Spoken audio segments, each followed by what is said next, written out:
Did you know that we are always in one of three nervous states? The dorsal vagal, the sympathetic, or the ventral vagal? And we just cycle through these as life happens to and around us, taking in cues from the environment. Ideally, you want to be in ventral most of the time, unless you need to ward off danger, or catch a train, or make it to a doctor's appointment on time.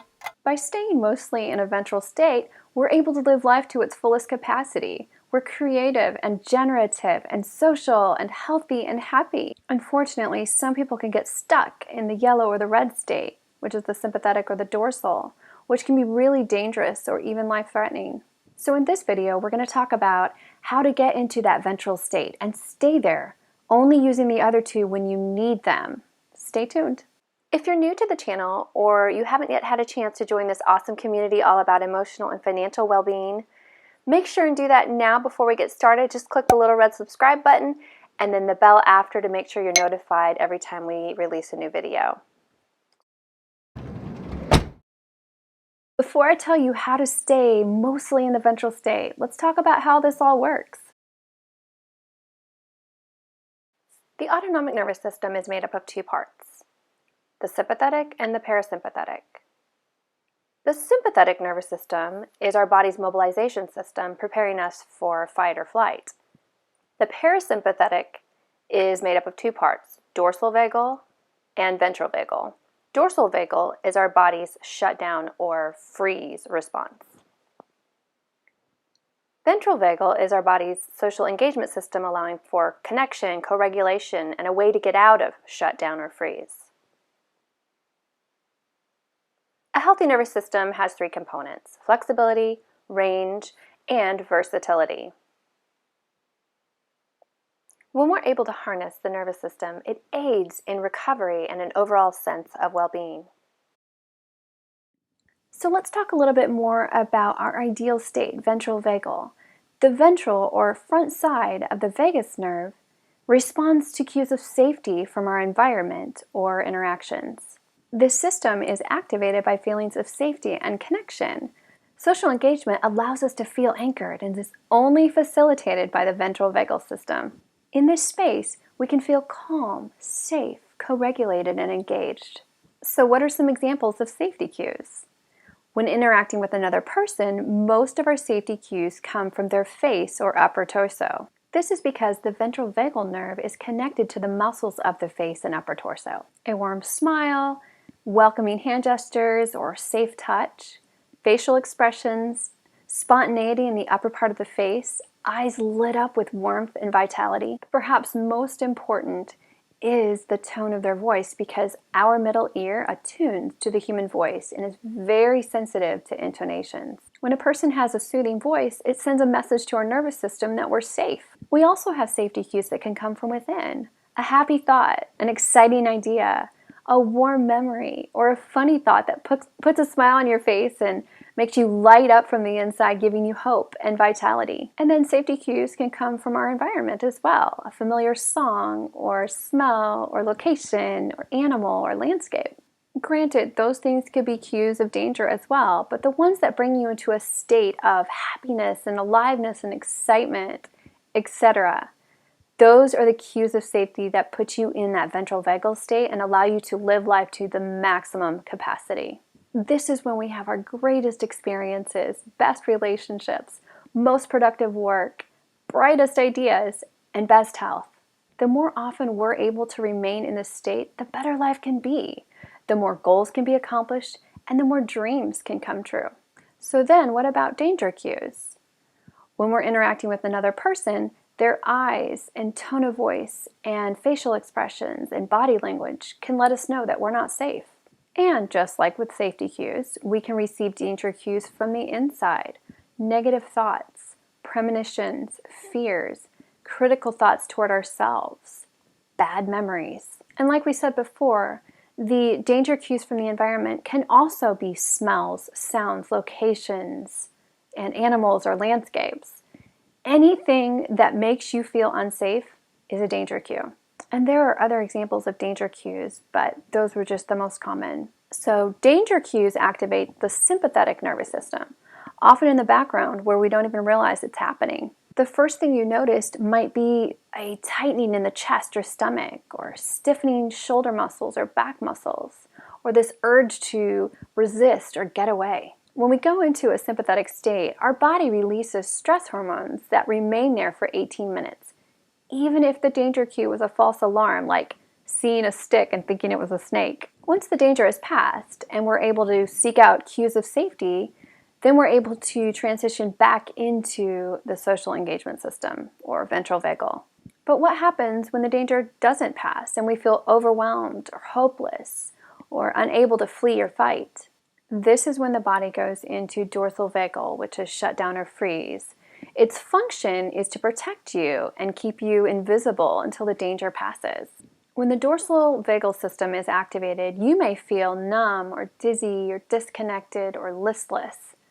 And you may experience difficulty with word recall or speech impediments like stammering. And the body's heart rate and blood pressure tend to drop. And again, all with the intention of preserving you until the danger is past or until you've been able to come into a place of safety again. When these three systems are functioning healthily with flexibility, range, and versatility, you can see how well designed they are. The problem is, and this is especially true for people who have had significant adverse experiences in the past, or chronic stress, or an acute trauma, or a combination of the three, it's possible to get stuck in one of the two danger states. When this happens, the systems that were meant to preserve your life can actually be harmful, especially if the person stays in those states for weeks, months, or even years. The sad thing is, there are a lot of people in this condition, and we see evidence of it everywhere. Bullying, war, murder, abuse, crime, social division, etc. When a person is trapped in either dorsal or sympathetic, or at least cycling between the two, their prefrontal cortex basically goes offline or is very low functioning, and it causes them to have a very narrow view of their life. Step one is recognition or awareness. Just by watching this video, you're already starting to take that step. And the more aware we become of danger and safety cues in our states and how people and environments and inner realities affect us, the easier it'll be to take steps 2 and 3. Step 2 is understanding neuroception. Neuroception is just describing how the brain is constantly taking in data from 3 different places in order to understand what's going on around us. So the 3 places are what's going on in my organs, my muscles, and my viscera, what's going on in the environment, and what's going on in between the 3 nervous states. And then our brain uses this information to create a story about the situation or how life is going. Again, we're constantly scanning for cues of safety or danger, and as we take that information in, our state shifts to either sympathetic, dorsal, or ventral, and our brain creates a story about it. And this continuously runs in the background all the time, regardless of what else we're doing. So when we start tuning into these different states and recognizing them, it allows us to determine whether a cue of danger is real danger or merely a perception of danger based on a past trauma, like a memory or something that happened when you were young. Something familiar from the past can cause us to unnecessarily move into a danger state until we learn to distinguish between the past and the present. And a lot of times these triggers or memories are implicit, which means they aren't conscious. So until we can apply awareness, these things will just keep triggering us, which will keep us locked in one of the danger states and prevent us from being in ventral. So like we said, when we take in one of these cues, either a cue of safety or a cue of danger, the brain creates a story to try to make sense of what's happening. So here's an example. I'm going to use a traffic jam just to kind of show you how the same person can create different stories based on the state he or she is in. So let's say a person is in ventral vagal and they're in the traffic jam. The story might be something like, oh well, no big deal. Everything's going to work out fine. I'll get there when I get there. This isn't going to affect me negatively. Someone who reacts to a traffic jam by going into the sympathetic state is going to be more like raging and frustrated and anxious and angry and revving up the engine and speeding in and around cars or slamming on the brakes in frustration because this person perceives that the traffic jam is holding them back from what they're trying to accomplish. Their story is going to be something like, "This is the most annoying thing ever. I'm so angry. Life is just out to get me. If I don't get to work on time, I'm going to freak out." And then someone in dorsal might react like with this feeling of the world's about to end or hopelessness, like, "Oh well, I guess nothing's going to work out. I'm not going to get there on time. Probably going to get fired and lose my income and everything's just going to go wrong." As we learn to tune into these stories, it will give us clues to the state of mind we're in. And as we get used to doing this on a regular basis, this grows awareness. We can't take action unless we have awareness. One tool that helps is to create a map or a chart of your nervous system. Deb Dana, who is a well-known therapist in the field of polyvagal, has called this thing the Polyvagal Ladder.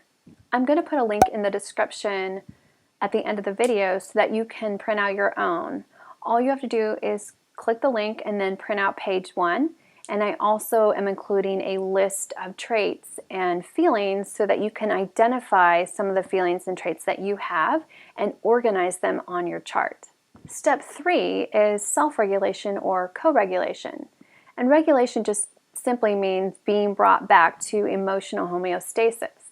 And this can be done alone, but it's better to do it with a safe and trustworthy person, whether that be your partner or friend or therapist or parent. I personally find that it takes me at least 4 times as long to self-regulate than it does if I co-regulate with a partner or a therapist. So how does this work? Well, regulation is all about finding safety again, because remember, safety is the only way to be in ventral. This might be talking through the problem and having our co-regulator validate, mirror, and empathize with us. Or it might mean listening to uplifting music, or going to a safe location, even a different room, or snuggling with a pet or a partner, because safe touch is a powerful tool of regulation. If an experience is especially overwhelming or you feel stuck in a state, it's important to work with a trauma-informed therapist so that he or she can help bring you out of that state. Also, preferably a therapist who is polyvagal informed. And you can bring the chart that you print out with all of the states organized, because then this will help you and your therapist move past the introduction stage faster and get really into the meat of why you're there. The more we can learn to live out of a ventral state, the more that we can live life to its fullest and reach our maximum capacity. So hopefully you found this information useful. If you have any questions or you feel like I left something hanging, please let me know in the comments. I try to get to as many comments as I possibly can. And I also love to connect with you on social media. My page is named Leah Theobald. It's easy to find, but I put the link in the description to help out with that. And also in the description, I put a list of resources so that if you want to get started on recovery today, you can. The sooner we get past the past, the sooner we can live life to the fullest. Also on my page, while you're there, make sure to sign up for the weekly giveaway. And next week, we're going to be talking about how adverse childhood experiences affect marriage and what to do about it. So make sure you're subscribed and your notifications are turned on so that you don't miss it. Thanks for watching. See you next time. Bye.